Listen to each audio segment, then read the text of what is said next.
Halo semua, apa kabarnya? Semua pasti sehat ya. Minggu kemarin adalah waktu vaksinasi kedua untuk istri saya. Saya dapat tempat vaksinasi untuk istri di tanggal 8 November. Kebetulan saya lewat tempat itu waktu mau ke kampus. Nah, saya ajak istri untuk dapat vaksinasi di hari itu karena saya pikir antriannya nggak terlalu panjang. Setelah masuk ke ruang vaksinasi, ternyata waktu vaksinasi untuk istri saya bukan di hari itu, tapi 2 hari lagi, yaitu di tanggal 11 November. Setelah diskusi dengan petugas, istri saya bisa dapat vaksin karena hitungannya sudah 12 minggu setelah vaksin yang pertama. Terus akhir-akhir ini anak saya lagi suka kirim surat ke sahabat pena. Dia punya beberapa orang sahabat pena dan mereka rutin kirim surat. Yang mereka kirim itu surat dari kertas loh, bukan surat elektronik. Sahabat pena yang paling jauh katanya dari Meksiko.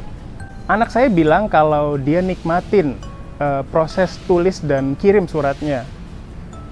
Walaupun perlu waktu lama untuk dapat balasan, tapi dia suka dengan kondisi itu. Kemarin saya antar dia ke kantor pos. Baru kali ini saya ke kantor pos lagi loh. Kayaknya sekarang jarang banget orang yang pakai kantor pos. Terus kemarin saya beli kue tradisional yang namanya apem.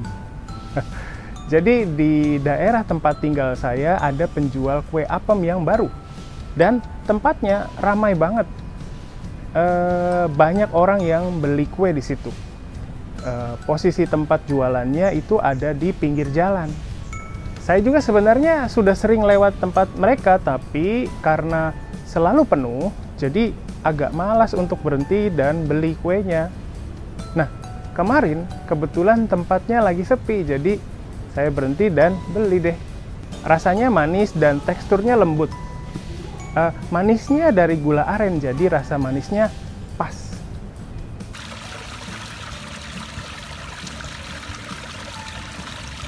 Oke, itu tadi catatan saya minggu kemarin. Kemarin saya sempat pergi ke kantor pos. Kalau waktu di Jepang, saya sering pakai jasa kantor pos. Waktu di Jepang, saya punya tabungan Yucho di kantor pos. Terus, setiap akhir tahun saya kirim kartu ucapan tahun baru juga. Terus, saya juga pernah kirim dokumen dengan IMS. Tapi waktu di Indonesia, kayaknya saya hampir nggak pernah pakai jasa Pos Indonesia. Kalau mau kirim barang atau dokumen, saya selalu pakai jasa kurir yang lain. Yang saya ingat tentang kantor pos cuma kirim dokumen pakai IMS. Waktu saya mau belajar ke Jepang aja. Selain itu, nggak ada lagi. Terus jumlah kantor pos juga nggak sebanyak kantor jasa kurir yang lain. Di daerah tempat tinggal saya cuma ada satu kantor pos aja. Terus bangunannya juga punya kesan kurang terawat. Kalau dilihat dari pelayanannya, kayaknya Pos Indonesia jauh ketinggalan dari perusahaan jasa kurir yang lain. Sekarang ada banyak perusahaan jasa kurir yang beroperasi di Indonesia.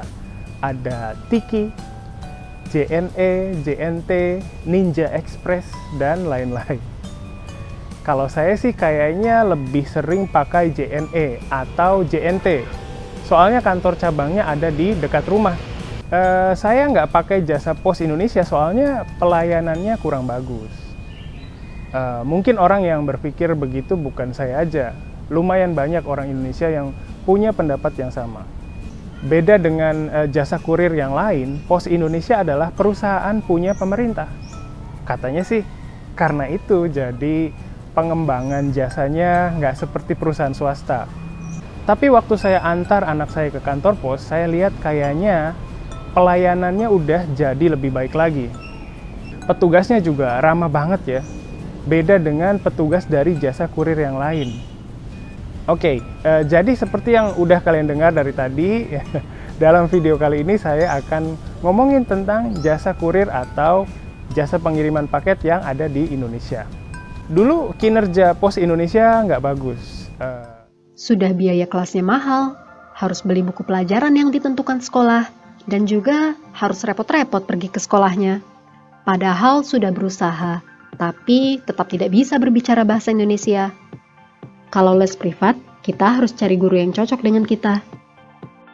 Tapi ada juga guru yang tidak bisa berbahasa Jepang. Dan terkadang, kita harus membayar uang transportasinya juga. Lagi pula, bagi orang yang tinggal di desa, akan lebih susah untuk pergi ke sekolah. Banyak yang berpikir, asalkan kita sekolah atau les privat, kita akan langsung jadi bisa berbicara. Tapi itu salah. Apa boleh buat ya? Karena memang masih sedikit sekolah yang mengajar dengan sungguh-sungguh, berkualitas, dan memenuhi harapan. Kadang-kadang, ada hal yang tidak dimengerti dan gurunya tidak bisa menjelaskan dengan baik. Dan terkadang, murid hanya mempelajari buku yang ditentukan oleh sekolah, padahal tanpa guru pun bisa dilakukan. Maka dari itu, kita buat tempat di mana orang Jepang bisa belajar bahasa Indonesia. Inilah Japanesia Live College. Guru-gurunya memiliki level JLPTN 2 ke atas. Kalian bisa belajar dengan laptop atau handphone di mana saja dan kapan saja. Bisa belajar tata bahasa, kepenulisan, lalu ada juga program free talk dan sebagainya. Pelajarannya diunggah ke website, jadi siapapun bisa menontonnya di waktu yang diinginkan. Dan tentu saja bisa diunduh agar bisa dilihat secara offline. Para murid bisa bertanya kepada guru kapanpun, agar bisa langsung memahami pelajaran yang masih sulit dimengerti. Tentu saja, kalau hanya lewat dunia maya, kurang bisa merasakan ikatan dan kebersamaannya. Maka dari itu, kadang-kadang kita adakan acara nongkrong ramah tamah antara murid-murid dan guru-guru Japanesia. Maupun Anda seorang pemula atau level menengah yang ingin meningkatkan kemampuannya, sekarang Anda bisa segera melakukannya, bahkan dengan dana yang terjangkau. Anda masih ragu? Jumlah murid kami sudah lebih dari 100 orang sejak kami buka. Silahkan cek website kami ya.